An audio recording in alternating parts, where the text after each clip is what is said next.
ICUവിൽ ഒരു തീപിടുത്തമുണ്ടായി. വെന്റിലേറ്ററിൽ നിന്നാണ് തീപിടുത്തമുണ്ടായത്. അത് ഷോർട്ട് സർക്യൂട്ട് കാരണമാണ് എന്നാണ് അറിയാൻ കഴിയുന്നത്.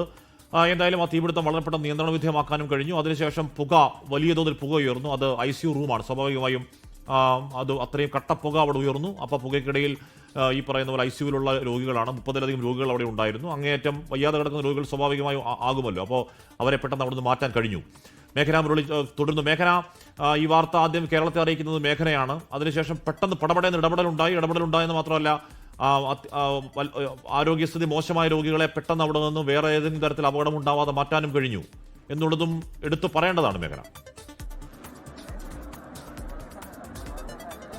തീർച്ചയായും ഹാഷ്മി, ദ്രുതഗതിയിലുള്ള ഒരു ഇടപെടൽ അത് ആശുപത്രി അധികൃതരുടെ ഭാഗത്തു നിന്നും ഫയർഫോഴ്സിന്റെ ഭാഗത്തു നിന്നും ഉണ്ടായി. അതുകൊണ്ട് തന്നെ ഒരു അപകടം അത് ഒഴിവായി എന്നുള്ള കാര്യം തന്നെയാണ് ഇവിടെ നിന്ന് വ്യക്തമാക്കുകയും ചെയ്യുന്നത്. ആദ്യം 15 മിനിറ്റ് മുന്നേ ആണ് ആദ്യം ഈ തീപിടുത്തമുണ്ട് എന്നുള്ള കാര്യം ആശുപത്രിയിൽ നിന്ന് രോഗികൾ വിളിച്ചറിയിക്കുന്നത്. ആ സമയത്ത് തന്നെ രോഗികൾ വലിയ പരിഭ്രാന്തരായിരുന്നു. കാരണം അവരുടെ ഈ മൾട്ടി സ്പെഷ്യാലിറ്റി ബ്ലോക്ക് എന്ന് പറയുമ്പോൾ ഒരു കൂട്ടിരിപ്പുകാർക്ക് മാത്രമാണ് ഉള്ളിലേക്ക് പ്രവേശിക്കാൻ കഴിയുന്നത്. ബാക്കി എല്ലാ കൂട്ടിരിപ്പുകാരും പുറത്ത് വെയിറ്റ് ചെയ്യുന്ന ഒരു നടപടിക്രമമാണ് ഈ മൾട്ടി സ്പെഷ്യാലിറ്റി ബ്ലോക്കിന് മുന്നിലുള്ളത്. അതുകൊണ്ട് തന്നെ ഉള്ളിൽ എന്ത് സംഭവിക്കുന്നു എന്നുള്ളൊരു ആശങ്ക, അല്ലെങ്കിൽ എന്ത് പുക ഉയരുന്നൊരു സാഹചര്യം മുന്നിൽ കാണുന്നു, പക്ഷേ ഉള്ളിൽ എന്ത് സംഭവിക്കുന്നു എന്നുള്ള കാര്യം വ്യക്തമല്ല. ആ ഒരു ആശങ്കയായിരുന്നു ഈ മൾട്ടി സ്പെഷ്യാലിറ്റി ബ്ലോക്കിന് മുന്നിൽ ഉണ്ടായത്. പക്ഷേ ഇപ്പോൾ ആശുപത്രി അധികൃതരടക്കം ആവർത്തിക്കുന്നത് ഇവിടെ മറ്റ് പ്രശ്നങ്ങളില്ല, അപകടകരമായിട്ടുള്ള ഒരു സാഹചര്യം, ആർക്കും തീപിടുത്തത്തിൽ പൊള്ളലേൽക്കുന്ന സാഹചര്യം പോലും ഉണ്ടായിട്ടില്ല എന്നുള്ളതാണ്. എല്ലാവരെയും തന്നെ ഉടനടി മാറ്റാൻ കഴിഞ്ഞിട്ടുള്ളത് ഈ മെഡിക്കൽ ഉപകരണങ്ങൾ, അതുപോലെ തന്നെ സ്റ്റാഫുകൾ, ഡോക്ടർമാർ, അതുപോലെ അത്യാഹിത വിഭാഗത്തിലുള്ള എല്ലാ രോഗികളെയും പുറത്തേക്ക് മാറ്റാൻ കഴിഞ്ഞിട്ടുണ്ട്. അത് ഈ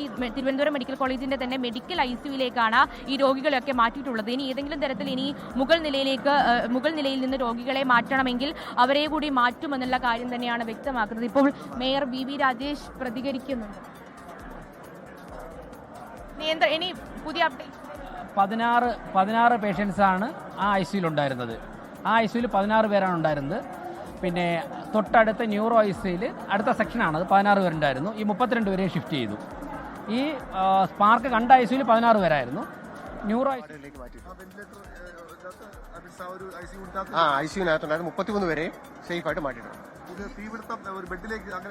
ബെഡിലല്ല, വെന്റിലേറ്റർ മാത്രമേ കത്തിയിട്ടുള്ളൂ. വെന്റിലേറ്റർ മാത്രമാണ് കത്തിയിട്ടുള്ളത്, ബെഡിൽ പിടിച്ചില്ല. ഇല്ല, എക്സ്റ്റിങ്വിഷർ ഉണ്ടായിരുന്നു. ഡ്രൈ കെമിക്കൽ പൗഡർ എക്സ്റ്റിങ്വിഷർ ഉപയോഗിച്ചാണ്.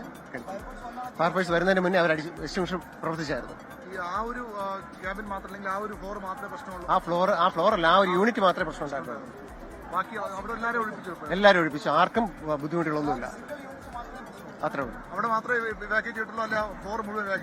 ആ 2 ICU ഉണ്ട്, സർജിക്കൽ ICUവും ഇപ്പുറത്തെ ICU. ആ 2 ICUവിലുള്ള ആൾക്കാരെ ഫുള്ള് മാറ്റിയായിരുന്നു. ഒന്നുമില്ല. ടെക്നിക്കൽ ടീമേ പറയാൻ പറ്റുള്ളൂ. നമ്മൾ ഷോർട്ട് സർക്യൂട്ട് ആണെന്നാണ് പ്രാഥമിക നിഗമനം. ഇവാക്യുവേഷൻ നമ്മുടെ പ്രവർത്തനം അതായിരുന്നു.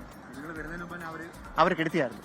ലോകത്തെവിടെയായാലും ഏത് സമയത്തും 24 വാർത്തകളും ഓഗ്മെന്റഡ് റിയാലിറ്റി പാക്കേജുകളും എക്സ്പ്ലെയിനറുകളും വിശദമായി കാണാൻ ഞങ്ങളുടെ YouTube ചാനൽ നിങ്ങൾക്ക് സബ്സ്ക്രൈബ് ചെയ്യാം.